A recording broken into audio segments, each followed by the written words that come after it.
We are the dream of God's heart, created for the purpose of delight and pleasure and enjoyment. We were created by this God who dwells in this beautiful scene. And this is just a picture. Remember those angels, those cherubim, they look covered with eyes and they can't stop. Holy forever.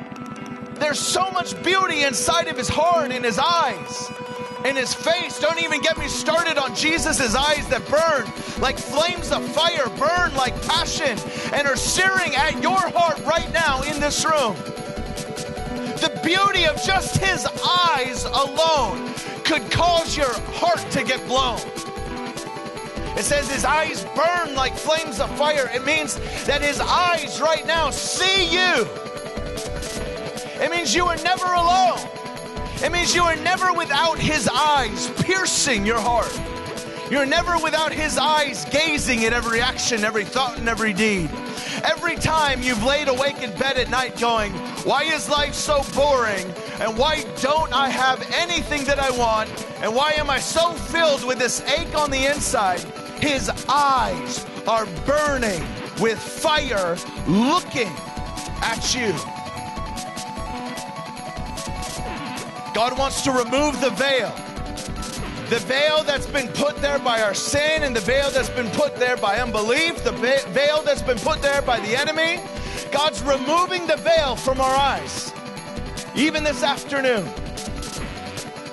He wants to make us also cry, holy, holy, holy, holy. Because that's what we were created for. We were created in his image. What does that mean? It means that we were created from the very beginning of time, when there was nothing. When there was nothing. We were created out of the outflow of a relationship. Out of an outflow of a relationship with the Father, Son, and the Spirit, enjoyed one another in constant communion. They lived in this eternal relationship with one another, ever enjoying one another in beauty and in glory. And it was so great, it was so brilliant, it was so awesome that they said, we want to create beings and have an outward expression of this beauty, of this glory, of this enjoyment that we have with one another. And so what happened? Let there be light. Let there be light. What happened was Jesus takes the stage and says, it's time to create. And we're going to create and set the stage to express the beauty that we have within ourselves. And so he creates light. He creates the earth.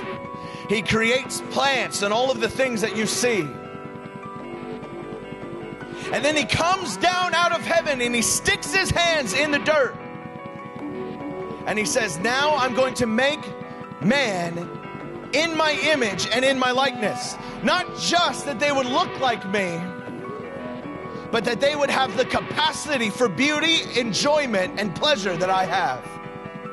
I want to create them in my likeness so they not only look like me, but that they will feel what I feel. They will be able to experience what we experience. They'll be able to enjoy what we enjoy. So he created Adam, and he forms him in the sand with his hands. And he takes his lips and he puts them to Adam's lips, and he begins to breathe life into Adam's lungs. And I always say this, but it's my favorite part. Because he's not a God without enjoyment or pleasure, but he's a father.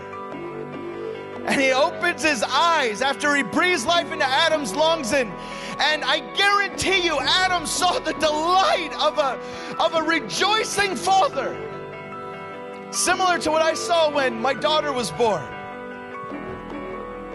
I remember going into the delivery room. I was nervous. I was worried about, all the stuff that happens during birth. You know, it's not like when you're a guy, it's not the most enjoyable experience to think about. At least I was a little worried. And I go in anyway, and everyone told me, oh, birth is the most beautiful experience ever. And I thought, well, okay, I'll take your word for it. Not the videos I've seen in the doctor's office, but okay. And I remember I got struck on the day my daughter, Natalie, was born. 3 years ago, Thursday. I got struck when she was born. My wife is laboring for 18 hours, pushing and working, and we're doing all the stuff, all the breathing. And all of a sudden, I remember the moment where the doctor said, oh, we got the head. And I ran down to go look, because I wanted to see my daughter. And I began weeping in the delivery room. I hit the ground. And I hit the ground because I saw her face. And this phrase struck my heart. Yes, in the delivery room, I had like an encounter with the Lord. This phrase strikes my heart. And I said, she looks like me. She is mine.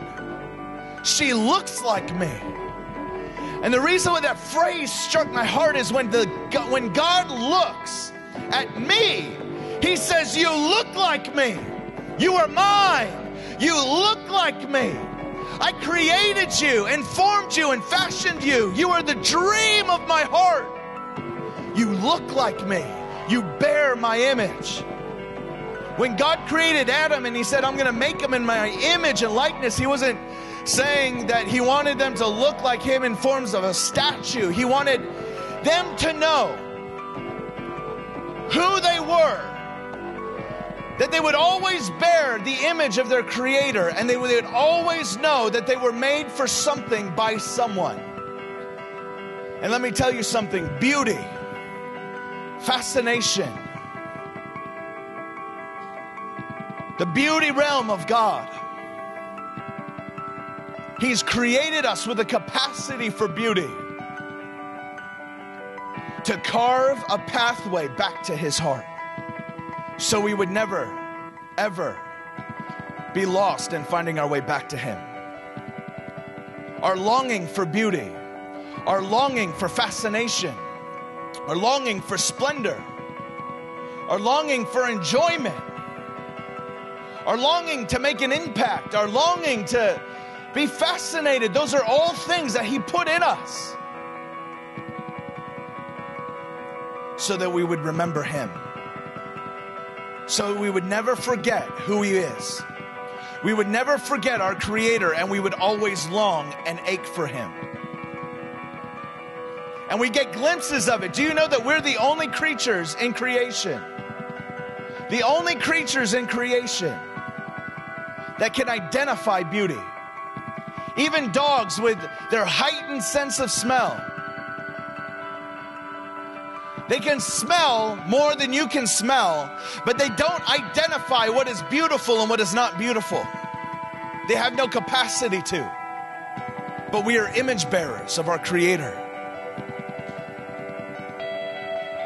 What makes a rose beautiful is not necessarily its shape or its smell or its color.